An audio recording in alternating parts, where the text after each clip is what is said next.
Voodoo Ray was actually the first British acid house tune, so it was seminal in that way.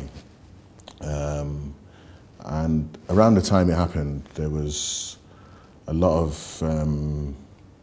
changes going on in England, in Britain, I think, and it seemed to be like one of the soundtracks of the time. There was a few other soundtracks, but that was the only one that was like an acid house thing. There was a few things that were happening from Manchester and all, like the Happy Mondays and the Stone Roses, these kind of things. But it got into a situation where I was also part of another group of people who weren't at the time playing the game as fair as they should have done. But anyway, we won't go into that because we all became friends in the long run. But yeah, so Voodoo Ray at the time, because of this situation, was a lifesaver at the same time as I was at a period of my life where I really was doing like maybe 7 or 8 tracks a day with the drum machines and everything, and wanted to move on. And so like a month later, I'd actually had enough of the track and wanted to go on to something else.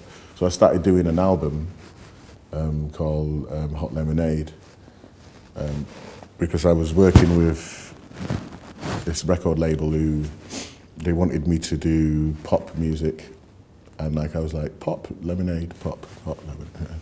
So it was like a kind of a pun in a way, but I was trying to get deeper and deeper into the music, and they were trying to make me more popular and popular. I mean, it was like, you know, I was like kind of really inspired, and my head was in everything that was coming out of Detroit and Chicago and like the real underground scene.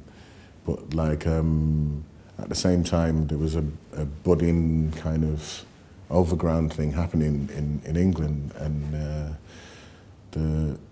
the record pluggers and the managers and everyone, they were like to me, come on, like, you know, lighten it up, make it happy, you know, like, you know, the smiley face thing. But I was like, no, look, listen, I'm trying to make something that's really serious here, you know, it's not just a throwaway thing, you know, like, and so there was this thing where Voodoo Ray kind of crossed over into this kind of happy rave thing, but I wasn't with it, you know.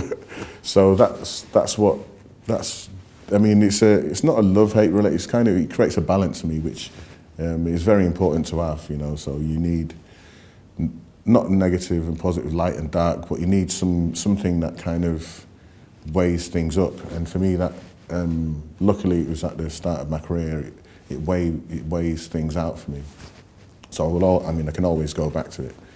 And even like now, there's people doing mixes and stuff of that track, and there's a lot of people that only know me for that track. They don't know the like 5,000 other tracks that I put out, which I think in a way makes you also see like, oh, that person knows this music, so I weigh them up on that value, and this person knows that much.